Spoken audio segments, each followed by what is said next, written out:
Welcome to Wrestling with Heart, a podcast looking at pro wrestlers giving back to their community. Join me, Stanley Carr, as I interview wrestling's hottest names who use their platforms as entertainers to raise awareness and do community service. Hello and welcome to another edition of Wrestling with Heart. This is the show where we talk with professional wrestlers and professional wrestling personalities about their lives in and outside of the ring, as well as doing acts of charity work, community service, volunteering, and just spreading positivity. We're all about the positive vibes here on the show, and I've got a very special guest with me this week. He is a living legend, has wrestled all over the United States and Canada, and he is especially a Tennessee wrestling legend in the Southeast. He's wrestled for numerous promotions. I'm pleased to welcome the one and only Les Thatcher. Les, welcome to Wrestling with Heart. Well, thank you, Stan. A pleasure to be with you. Looking forward to this. Yes, me too. So let's get started. You're from Cincinnati, Ohio. Tell me about your upbringing and childhood. Well, yeah, I think I won the lottery as far as parents are concerned because they were very supportive. I don't know, I guess got hooked on athletics, as a kid, baseball, football, basketball. And then I sat down in front of a neighbor's 10-inch black and white TV one time when I was 9 years old, and I saw this thing called professional wrestling. And it fascinated me, and I got hooked. And I was involved in other things, obviously. I was driving on a drag strip before I had a license to drive on the street. I was 15 years old when I drove my first race car. And so anyway, I've done a lot of those things, but wrestling was always in my mind, right? I became a fan. My mom and dad got interested, and we go to the matches in Cincinnati. And of course, back then, I mentioned little black and white 10-inch TV, but there was so much wrestling on television. Realize the cameras are huge and ponderous and on rollers, on stands. So the less they had to move, the more they could pick up. So roller derby, wrestling, boxing, things like that, where the cameras didn't have to be so mobile and move all over the place, became fascinating. So in the course of a week, not only I see wrestling from Cincinnati and Dayton, you can see it from Los Angeles, from Texas, from Chicago, and from New York. So I had wrestling all over the place, so I became a big fan. There was no wrestling in high school for me. The Cincinnati public high schools didn't have wrestling at that point in time. And so, and the YMCAs were pretty wide spaced in the city. So I had a chance to, never got really terribly involved, but the one YMCA where a friend of mine would go and we'd grapple with each other trying to, pick up on this or that. And there was one where there was a coach, but it wasn't a consistent thing. So anyway, the frustration was, as I got older, this is something I wanted to try, but I didn't know where to, you couldn't knock on the door then and just say, hey, I want to be a wrestler. It was a closed shop. And so I wasn't sure, what to do. So at 18, I drove to Reynoldsburg, Ohio, which is just outside of Columbus. And that was the offices of Al Half's wrestling promotion, which covered 5 states and practically had every major wrestler that you saw on anybody's television, in his territory at one time or another. And so a gentleman talked to me there. His name was Frankie Taliber. He was a booker, which at the time, of course, I didn't know what a booker was. And he was very nice, said, I need to put on some size and I need to get experience. And I thought, yes, sir, where do I get that experience, right? So, I'm not sure, I'm still looking around trying to figure it out. And of course, wrestling magazines were a big thing back then. I opened a wrestling review in late summer, early fall of 1959. And here's a column about Tony Santos, a wrestling promoter in Boston, who is training aspiring young athletes wanting to pursue a wrestling career. Actually, it was the first pro wrestling school in the world, as far as I know. So I sent them a letter no internet, no cell phones at the time.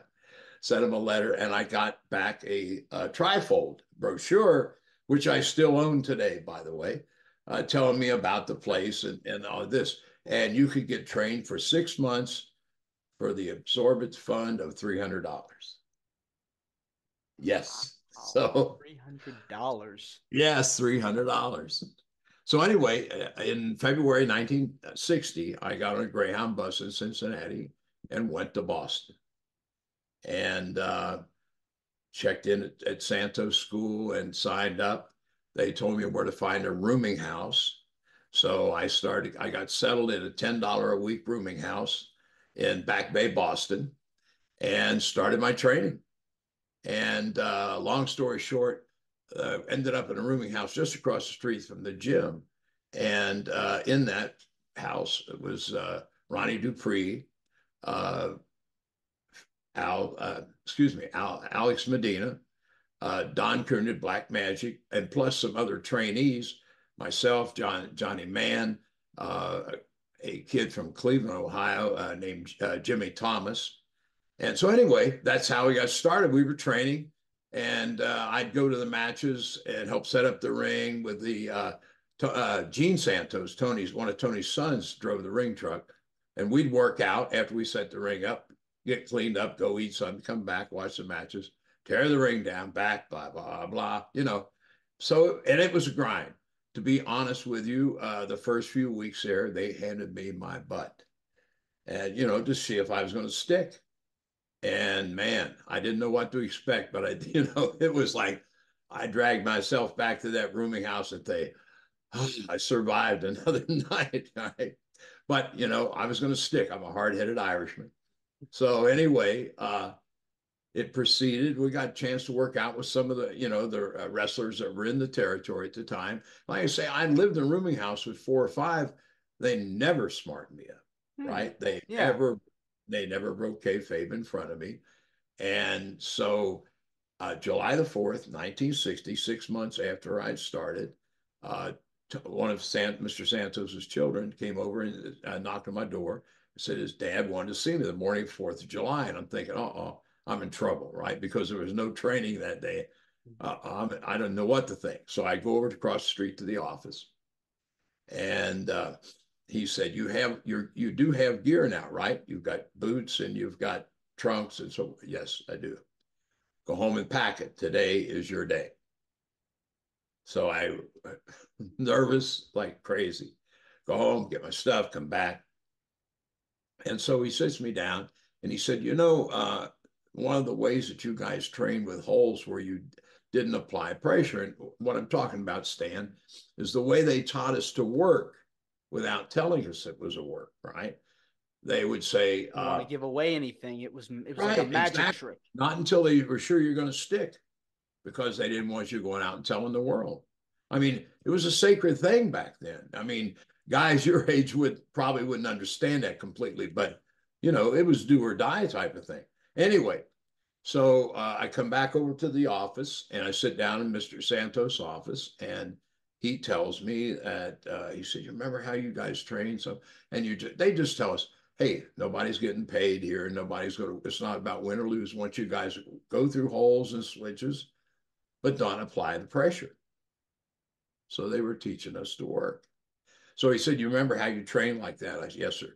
"Well, that's the way you're going to do it today." But they still aren't telling me that's the way you're going to do it the rest of your life, right? It was today. This is the way you're going to do it.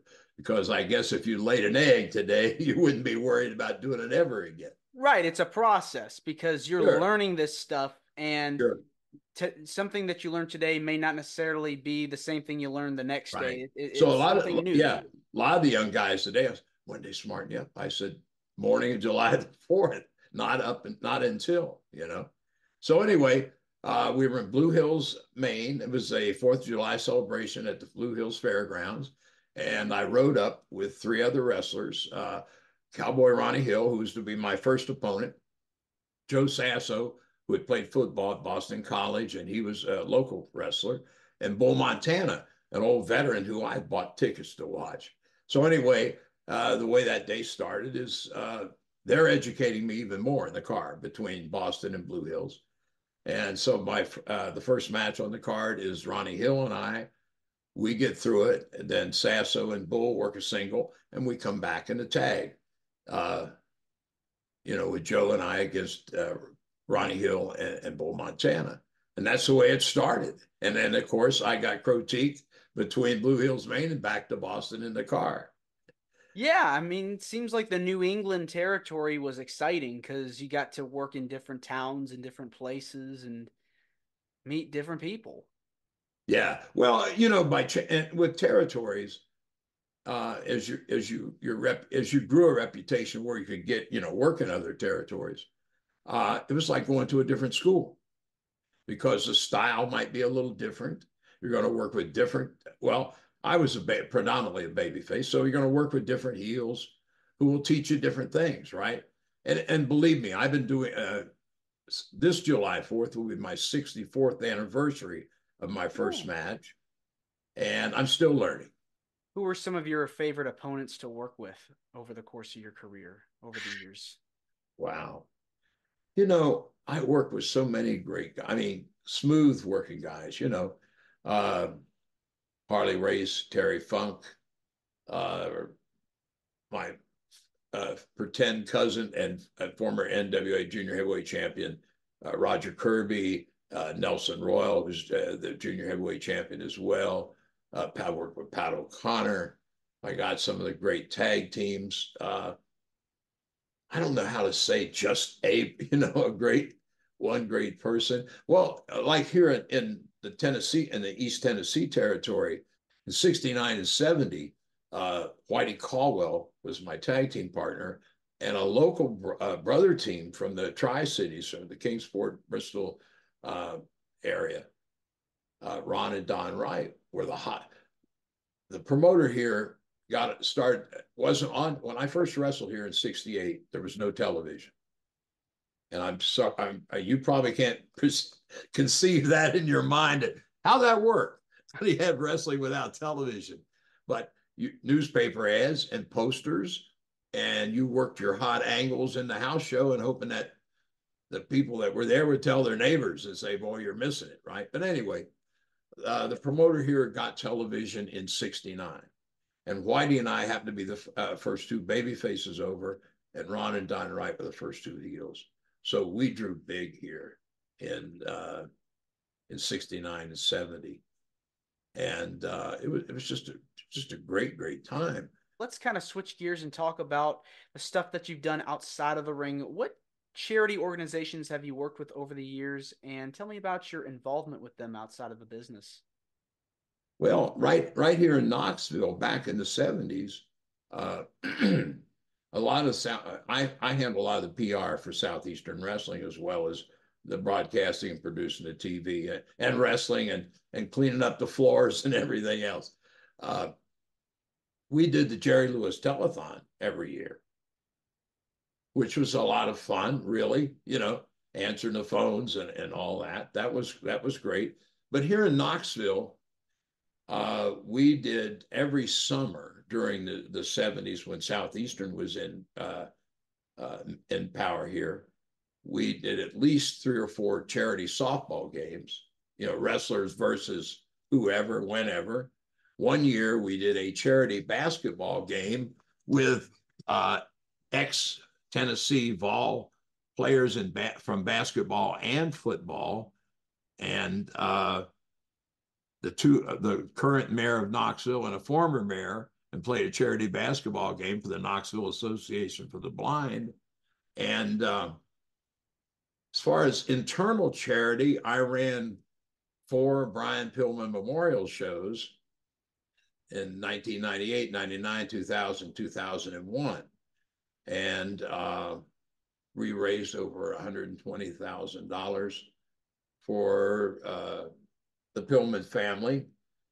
But the unique thing about those shows it was the only place in the world, I didn't say in the United States, I said in the world, where you could see WWF, WCW, and ECW talent all under the same roof on the same night. And it was a lot of work, but man, they were great times. They were special shows. They really were. Oh yeah, like I've watched several highlights from those programs, from those shows. I mean, that's talk about something that was unique at that time because this was before the buyout. This was before the WWE became the mega corporation that it is today. And it was really special to see people come together for a special reason. You know, Brian Pillman was such a talented wrestler, and his legacy, continues today. Do you watch his son? You know what? I haven't seen Junior in his new name or in his new role as of yet. Yeah, well, we put together a 20th anniversary anthology of those four Pillman shows, which are available at joe-dombrowski.com and prowrestlinglibrary.com. They're also in the Hall of Fame library, film library as well. But we had those things were so tough to run, man. I mean, when I see Mania, I mean, what we did wasn't even, with you could have hidden ours, what we did in the corner of Mania and lose it. I can't imagine the work they go through. But on those Pillman shows, I had a committee of about 10 people.